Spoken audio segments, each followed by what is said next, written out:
Hi, I'm Susan Ashbrook with Equine VIP. We cover all different riding disciplines, interesting horses, and of course, celebrities and equine VIPs. Because if it's about horses, we cover it.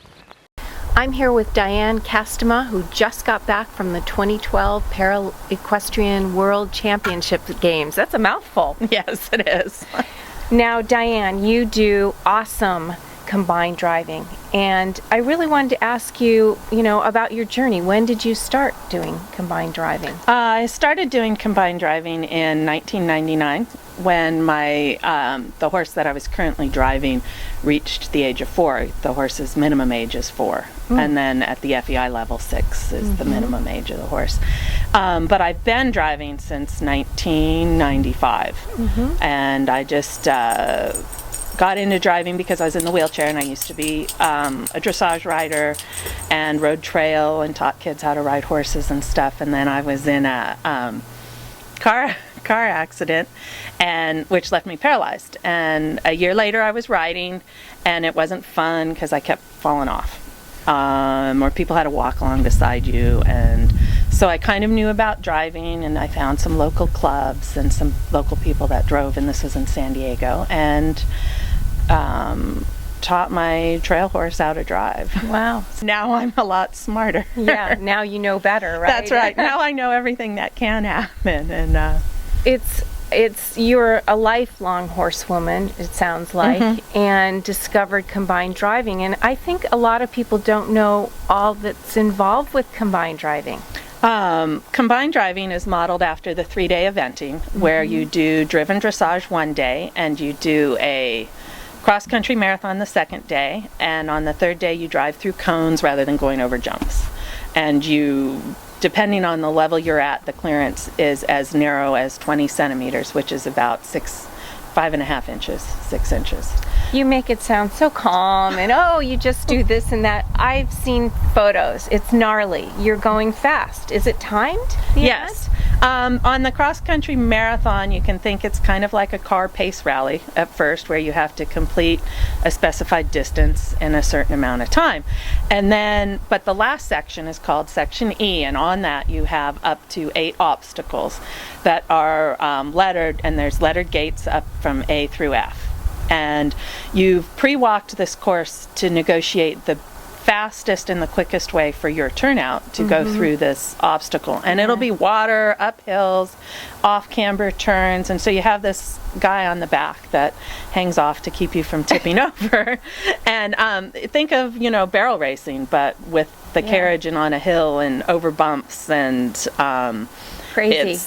Yes, and they build, and you can do this competition with a single horse, a pair of horses, which is side by side, a four-in-hand of horses, which is 2 pairs, one in front of the other, or you can do it with a tandem, which is one horse in front of the other, and it's like pushing a wet noodle. Right. And so I compete single and also pair, and then I've also done the tandem. Now, did your family and friends say, "Okay, Diane, you're crazy," when you first started doing this? Yeah, my mom was like kind of freaked out, and she just said, she just said, as long as you wear a helmet, do what you can, be smart about it, safe, and then it's your life. And my parents are my greatest supporters. They go to every show, and my dad loads the carriage and loads horses, and we've become mechanics, carriage mechanics. Yes, so I can change bearings.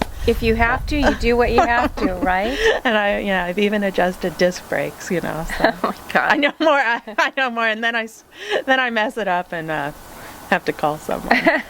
So I wanted to ask you about the equipment that you use. Do you have any special equipment? Yes, there's a few things. I walk the courses using a golf cart or a gator. And everyone else has to physically walk the course. Right. And since I can't wheel it, you compete against everybody. Yes, that's the greatest part about driving. And I have a hand brake on my carriage. My pair carriage currently doesn't have one, but my single carriage has a hand brake that I can operate with my arm, or the navigator on the back or groom can grab it. and use it at the right time, since I don't have my feet to use the brake. I also use a quick release seatbelt. That's like the 5-point for dune buggies and etc. Like you're a race car driver. Right. Well, let's talk about, you just got back from the Netherlands and Europe, and Diane has a blog and is so fabulous, and I learned a lot. First of all, you get over there and you didn't bring your horses, you used somebody else's horses. Yes. I give you big points for that and competing. Yes, I've competed in the World Championships in 2002, 4, 6, 8, and 12. And in 2 and 4, I borrowed Welsh Cobs. And one was Welsh Cob stallion. I got the individual silver medal, and we got team bronze. And in 2004, I borrowed Jasper, and a fellow teammate borrowed Rupert, who you saw today. And I fell in love with them, and the gentleman who owned them wanted me to have them, and so made it financially feasible to bring them home. Awesome. And basically took the West Coast by storm driving. And I'd never really driven pair before until I had, because they were perfectly matched. But then in 2006, I managed to raise enough money, and when I went back, I took Jasper as single and I came home with the gold medal. And I took him again in 8 and came home with the bronze. So you're much more competitive when you bring your own horse, because everyone in Europe is using their own horse. I borrowed a horse, a Dutch horse, who had 2 weeks prior to me competing with this horse. It was a mare. Her name was Ruby, and big Palomino. And in Europe, you don't think of Palominos and Dutch horse. I mean, she was 16'3", huge. Wow. And she had just competed in the World Championships for 4-in-hand drivers with a U.S. driver. This horse had done everything, and then so she's a top horse. An able-bodied driver driving in a team used this horse and competed at a World Championships. And so I got to use her, and I got to drive her 6 times. Before I had to compete with her. Yeah. And we came in middle of the pack. She was great with training, and we got to the showgrounds, and she and I had communication issues. Now, I wanted to ask you about your dogs, because they're used to the horses, and I saw Pepper grabbing the halter, and how important are they to your daily maintenance of your horses? Well, they are Pepper, who's a golden doodle, and she was the one getting the halter. She's my service dog, and she's my 3rd service dog. And I've had her for 1.5 years, and she just does everything. When I feed, she retrieves the buckets and puts them back on the bin, gets halters, I drop the whip, she'll go pick it up. She can bring me my wheelchair for when I'm getting out of the carriage. If the horses are acting up and I can't have my header leave, she could just go get the chair and bring it to me, or brings it to my bed. She drags horse blankets, shuts stall doors, trailer doors. I love her.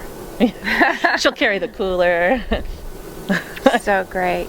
So Diane, thank you so much for your interview today. Now, I know you're going to have fans that are going to want to follow you. What's the best way to follow your travels? You can follow me on Facebook, Diane Kastama. You can search, or you can also follow United States Driving for Disabled on Facebook. Super. Thanks so much, Diane.